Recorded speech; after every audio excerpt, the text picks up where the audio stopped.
Hello students, आज हम business study के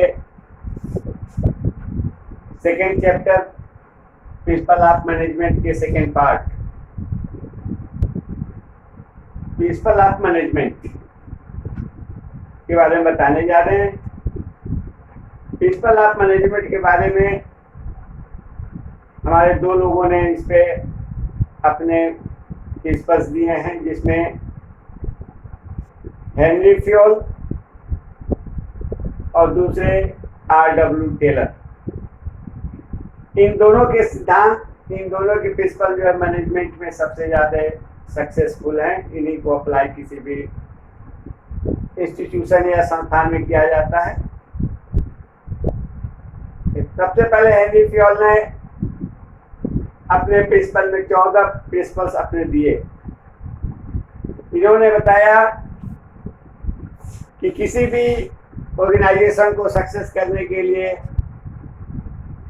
हम इसको सबसे पहले किसी भी करने के लिए डिवीजन ऑफ वर्क, इसका हम किसी भी जब कोई संस्थान काम करती है तो हम अपने जो कर्मचारी हैं या वर्कर्स हैं उनको उनके कार्य के अनुसार, उनकी एफिशिएंसी और एफिशिएंसी के अनुसार उनको जो है हम वर्क डिस्ट्रीब्यूट कर देते हैं। इसको हम कहते हैं डिवीजन ऑफ वर्क। इससे क्या होता है कि कोई भी चीज़ कई लोग मिल करके एक ही चीज़ को बनाना है तो उसको पार्ट वाइज डिवाइड कर देते हैं, तो वो जो है प्रोडक्ट आसानी से प्रिपेयर और समय तक पूरा हो जाता है।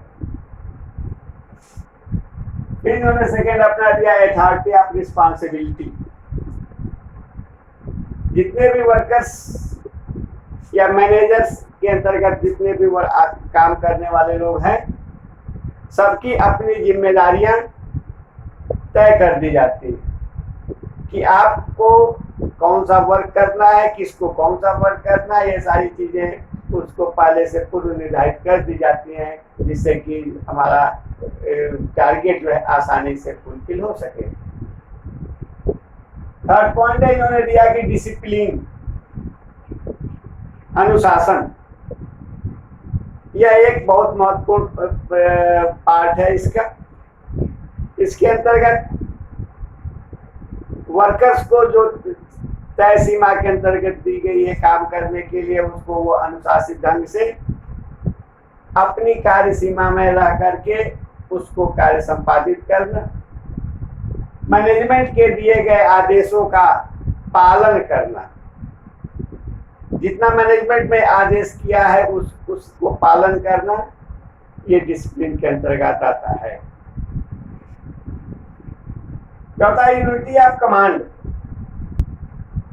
ये पॉइंट, इसमें मैनेजर अपने सबऑर्डिनेट को ऑर्डर करता है या अपने से नीचे वाले थर्ड लेवल, लोअर लेवल और मिडिल लेवल्स को अपने कार्य अनुरूप वो कमांड ऑर्डर देता है, कमांड करता है कि ये चीज़ें आपको निर्धारित करनी है, उसके ऊपर देख रेख कौन करेगा। ये जो है यूनिटी ऑफ कमांड के अंतर्गत आता है। फिफ्थ पॉइंट इन्होंने दिया यूनिटी ऑफ डायरेक्शन। मैनेजर के द्वारा किस व्यक्ति को कौन सा कार्य करना है वो निर्देशित करता है, वो डायरेक्ट करता है कि किस व्यक्ति को क्या करना है, किस तरह से करना है, और उसको कौन व्यक्ति आदेशित करेगा। उस दिए गए व्यक्ति के द्वारा आदेश को पालन करना यूनिटी ऑफ डायरेक्शन के अंतर्गत आता है। Subordination of individual. हम अपने मैनेजर अपने सबऑर्डिनेट को व्यक्तिगत रूप से कोई कार्य करने को सौंपता है, या हर व्यक्ति का यह दायित्व है कि जो मैनेजर के द्वारा दिया गया है अपने सबऑर्डिनेट के द्वारा उसको व्यक्तिगत रूप से उस कार्य की पूर्ति करे, उसको पूरा करे, जिससे कि काम जो अपने समय पर, समय से निर्धारित समय पर तय हो सके। Interest of the general interest. Subordinate का इसमें अपना इंटरेस्ट, पर्सनल इंटरेस्ट न रह करके सामान्य इंटरेस्ट जो फर्म के लिए हो वह मुख्य रूप से इसमें आता है। अपने हम व्यक्तिगत हितों को हटा करके हम सामान्य जो है हित के लिए काम करते हैं। रेम्युनरेशन ऑफ एम्प्लॉई, यह एक बहुत महत्वपूर्ण विषय है। हम काम क्यों करते हैं? हम काम करते हैं पैसे के लिए। तो फ्यूल ने इसमें दिया कि जो एम्प्लॉई हैं उनको उनके आधार, उनके कार्य के आधार पे उनका जो है वेतन निर्धारित किया जाए। अर्थात जो कर्मचारी हैं, कार्य करने वाले लोग हैं, उनकी आवश्यकता की जरूरतों को पूरा किया जा सके, उतनी रेम्युनरेशन अर्थात उनको उतनी सैलरी मिलनी चाहिए। यदि व्यक्ति को अगर उसके कार्य के अनुसार निश्चित मात्रा में अगर सर वो उसका पारिश्रमिक नहीं मिलता है तो व्यक्ति की कार्य क्षमता प्रभावित होती है। इसलिए इन्होंने फ्यूल ने इस पर बहुत जोर दे करके कहा कि फर्म को या मैनेजमेंट को कर्मचारियों के रेम्युनरेशन पर उसकी कार्य क्षमता, उसकी एफिशिएंसी के आधार पर उसका वेतन निर्धारित किया जाए और साथ ही उन्होंने कहा उस वेतन को सही समय पर उनको दिया जाना चाहिए। नेक्स्ट पॉइंट है सेंट्रलाइजेशन एंड डिसेंट्रलाइजेशन। मैनेजमेंट के द्वारा जब कोई आदेश पास किया जाता है, इसमें सेंट्रलाइजेशन एंड डिसेंट्रलाइजेशन का तात्पर्य है कि जब कोई आदेश किसी एक व्यक्ति तक ही सीमित होता है, वह आदेश टॉप लेवल तक ही सीमित होता है, टॉप लेवल के आधार पर ही सारे कार्य किए जाते हैं, उसमें उसके सबऑर्डिनेट को कोई राइट्स नहीं होते। इसको हम कहते हैं power of decentralization, power of centralization. And जब हम उसी अधिकार को, उसी कार्य को, उसी आदेश को हम अलग अलग विभागों में अथवा अपने अलग अलग लेवल से उसको हम सबको अधिकार बराबर रूप से अधिकार सौंप देते हैं, यानी कि किसी जो अधिकारों का विकेंद्रीकरण होना, उसको हर लेवल पे सबको एक समान अधिकार प्राप्त देना, ये डिसेंट्रलाइजेशन है। स्केलर चेन, एक हमारे किसी भी मैनेजमेंट में किसी भी आदेश को पारित करने के लिए एक चेन होता है। यानी कि यहाँ पे ए है, यहाँ पे टॉप पे है, ये जो हमारे फर्म का जो है टॉप डायरेक्टर हो सकता है, सीईओ हो सकता है, सीएफओ जो भी हो वो उससे का टॉप लेवल का मैनेजमेंट का इसका अधिकारी होता है। ये अपने, इसके पास यह संभव नहीं है कि ये अपने आदेश को हर व्यक्ति तक एक ही साथ अकेले पहुंचा सके, जैसे A B C D E और एच जी आई एफ के पास। इसके लिए वो एक चेन बनाता है, यानी कि एक क्रम बनाता है, श्रृंखला बनाता है, जिसके माध्यम से उसके आदेश को कहाँ कहाँ कब कब पहुंचाया जाएगा। उसको ए के द्वारा कोई आदेश पारित होता है, बी के पास आता है, बी से सी के पास आता है, सी से डी के पास आता है और ई का। ये अलग अलग, तो इसको हम जो है विभाग कह सकते हैं, इसके अलग अलग डिपार्टमेंट के पास जाता है। उसी प्रकार से इस साइड, इस किनारे से भी वो आदेश जाता है। ये आदेश ए से निकल करके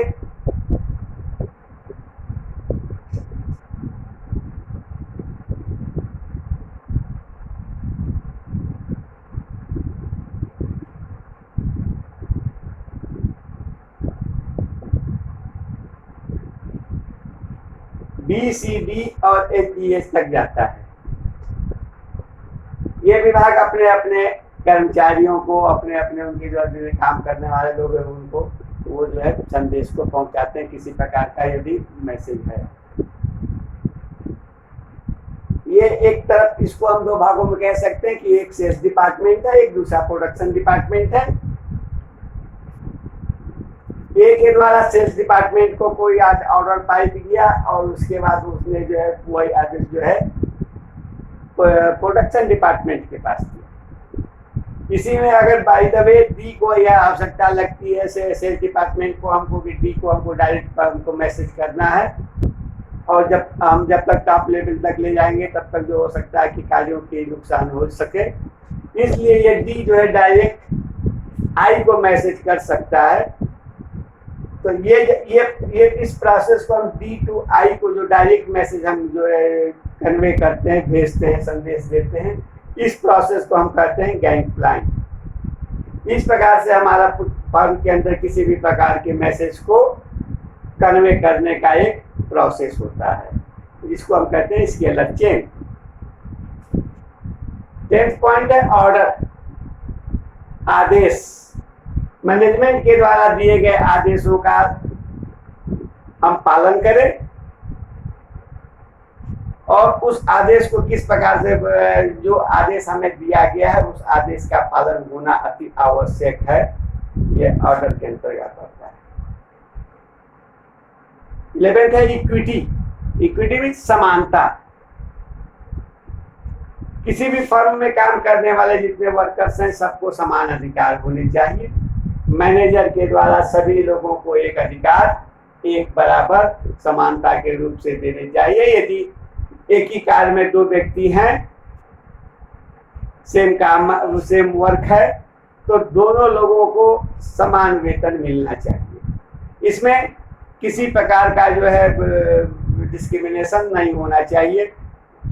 कहीं कहीं इसमें डिस्क्रिमिनेशन किया जाता है मेल एंड फीमेल के आधार पर, कि मेल पर्सन यदि है तो वो ज़्यादा वर्क करता है, फीमेल वर्कर है वो कम करता है। ये हमारी जो है हमारी मिथ्स है। तो इसको दूर करने के लिए इसमें उन्होंने कहा कि सबके साथ इक्विटी होनी चाहिए, समानता का होना चाहिए। नेक्स्ट है स्टेबिलिटी ऑफ पर्सनल। इसका तात्पर्य कि जो हमारे वर्कर्स हैं इनको अस्थायी रूप से फर्म में रखा जाए, जिससे कि हमारा वर्क जो है आसानी से समय से पूरा हो सके। यदि बार बार कर्मचारियों का बदलते हैं या अथवा आते जाते रहते हैं, फर्म को छोड़ते रहते हैं, तो इस परिस्थिति में हमारा कार्य प्रभावित होता है। इसलिए मैनेजमेंट को यह ध्यान देना चाहिए कि वर्कर्स हमारे स्टेबल हो, यानी कि स्थिर हो, परमानेंट हो। 14 है इनिशिएटिव।